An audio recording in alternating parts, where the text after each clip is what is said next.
Gurukul prep daily podcast 15 जुलाई। Update. एक महत्वपूर्ण दिन। विश्व युवा कौशल दिवस 15 जुलाई 2014 में संयुक्त राष्ट्र महासभा ने युवाओं को रोजगार, सभ्य काम और उद्यमिता के लिए कौशल से लैस करने के रणनीतिक महत्व का जश्न मनाने के लिए 15 जुलाई को विश्व युवा कौशल दिवस WYSD के रूप में घोषित किया। यह दिन युवाओं, तकनीकी और व्यावसायिक शिक्षा और प्रशिक्षण TVT संस्थानों, फर्मों, नियोक्ताओं, नीति निर्माताओं आदि के बीच संवाद का एक अनूठा अवसर प्रदान करता है। स्किल इंडिया मिशन भी आज ही के दिन यानी 15 जुलाई को लॉन्च किया गया था। विश्व युवा कौशल दिवस 2024 का विषय शांति और विकास के लिए युवा कौशल है। अपडेट। 2 महत्वपूर्ण दिन। सोशल मीडिया गिविंग डे 15 जुलाई। सोशल मीडिया गिविंग डे हर साल 15 जुलाई को मनाया जाता है। इसका उद्घाटन गिवर.com द्वारा किया गया था, जो एक गैर लाभकारी संगठन है जो 2013 से ट्विटर के माध्यम से धन जुटा रहा है। गिवर.com क्रिस सोमरस के स्वामित्व में है और ग्राहकों को सामाजिक नेटवर्क के माध्यम से दान करने के लिए प्रोत्साहित करता है। क्रिस सोमरस लोकप्रिय पाई पिज़्ज़ेरिया श्रृंखला के संस्थापक भी हैं। दिन का उद्देश्य सोशल मीडिया को दान और सहायता योजनाओं की मदद करने के लिए एक मंच के रूप में बढ़ावा देना है, जो दान करने और धन उगाहने के महत्व पर सार्वजनिक चेतना बढ़ाने में सहायता करते हैं। अपडेट। 3 पुरस्कार। आंध्र प्रदेश समुदाय प्रबंधित प्राकृतिक खेती के लिए अंतर्राष्ट्रीय सम्मान। आंध्र प्रदेश सरकार के नेतृत्व में आंध्र प्रदेश सामुदायिक प्रबंधित प्राकृतिक खेती APCNF कार्यक्रम को मानवता 2024 के लिए प्रतिष्ठित गुलबेनकियन पुरस्कार से सम्मानित किया गया है।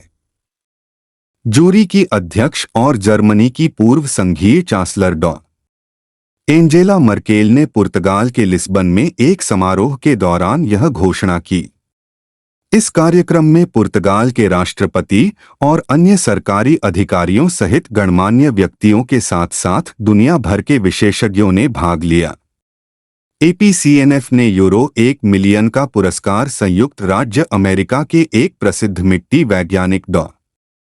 रतन लाल और बायोडायनामिक खेती को बढ़ावा देने वाले मिस्र के नेटवर्क SEKEM के साथ साझा किया। अपडेट। 4 पुस्तकें। मल्लिका साराभाई ने गुरुवायूरप्पन कॉलेज पर पुस्तक का विमोचन किया। केरल कलामंडलम की चांसलर मल्लिका साराभाई ने समुथिरी गुरुवायूरप्पन कॉलेज अनुभव चरित्रम का विमोचन किया, जो कोझिकोड में ज़मोरिन द्वारा स्थापित पोक्कुन्नू में कॉलेज के 150 साल के इतिहास की एक कथा है। अपने संबोधन में सुश्री साराभाई ने कहा कि किताबें और संगीत आंसू और मुस्कुराहट दोनों पैदा करते हैं, खासकर ऐसे समय में जब घृणा, भय और व्यापक असुरक्षा का बोलबाला हो। ट्रस्ट द्वारा प्रकाशित लगभग 600 पन्नों की पुस्तक में ज़मोरिन के गुरुवायूरप्पन कॉलेज के पूर्व प्रोफेसरों, छात्रों और शुभचिंतकों द्वारा योगदान किए गए लेख शामिल हैं। अपडेट। 5 पुस्तकें। पूर्व IAS अधिकारी की पुस्तक ए ब्यूरोक्रेट रिकॉल का विमोचन। सिख रेजिमेंट की वीरता से लेकर पंजाबी युवाओं के बीच नशे की समस्या तक पूर्व IAS अधिकारी कैप्टन नरिंदर सिंह ने अपनी पुस्तक ए ब्यूरोक्रेट रिकॉल में अपने दिल की छाप छोड़ी है।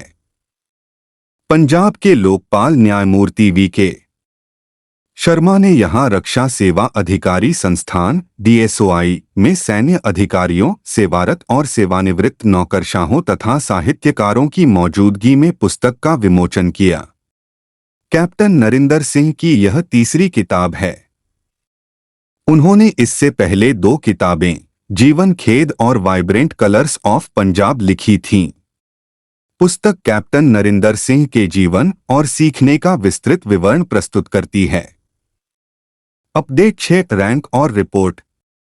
नीति आयोग ने SDG इंडिया इंडेक्स 2023 से 24 जारी किया।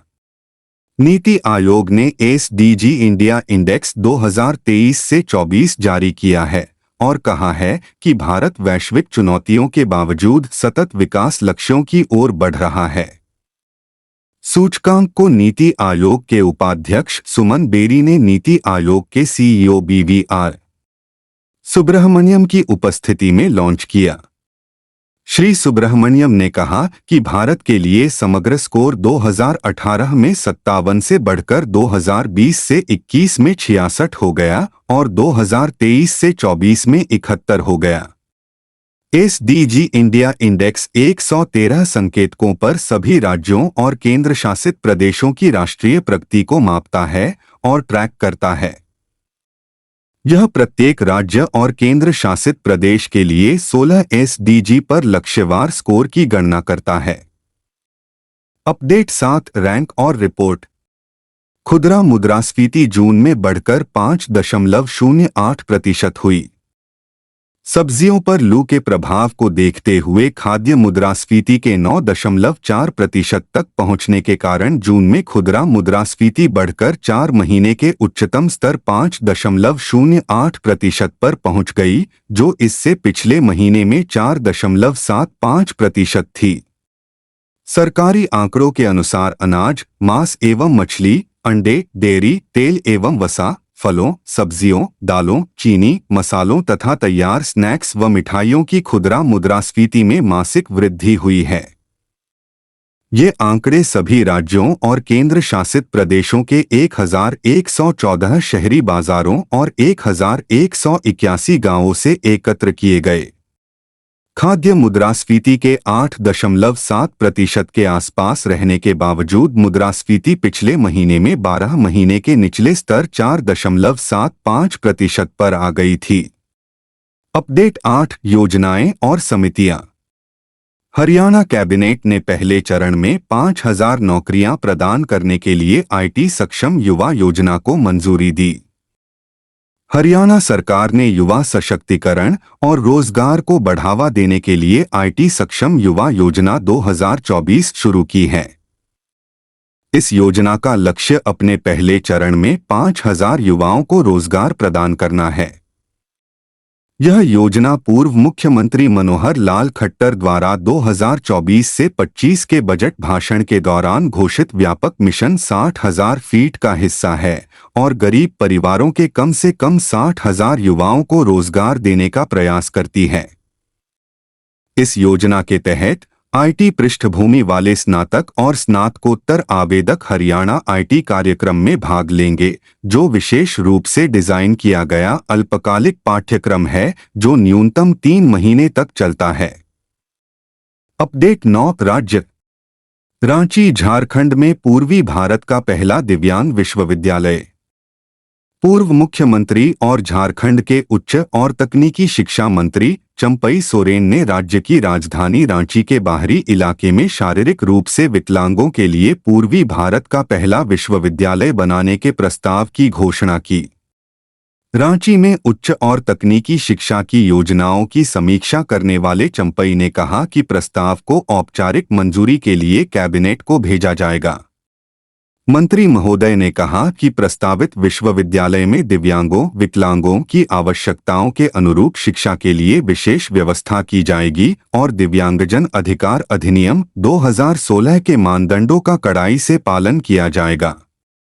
अपडेट 10 राज्य। उत्तर प्रदेश आम महोत्सव। उत्तर प्रदेश के मुख्यमंत्री योगी आदित्यनाथ ने लखनऊ में घोषणा की कि राज्य जापान और मलेशिया को 40 टन आम निर्यात करेगा और अपने 160 साल के इतिहास में पहली बार लखनऊ के प्रसिद्ध दशहरा को संयुक्त राज्य अमेरिका में निर्यात किया जाएगा। वह अवध शिल्प ग्राम में उत्तर प्रदेश आम महोत्सव 2024 का उद्घाटन कर रहे थे। श्री आदित्यनाथ ने विशेष आमों की 120 किस्मों को प्रदर्शित करने वाली आम प्रदर्शनी का उद्घाटन किया।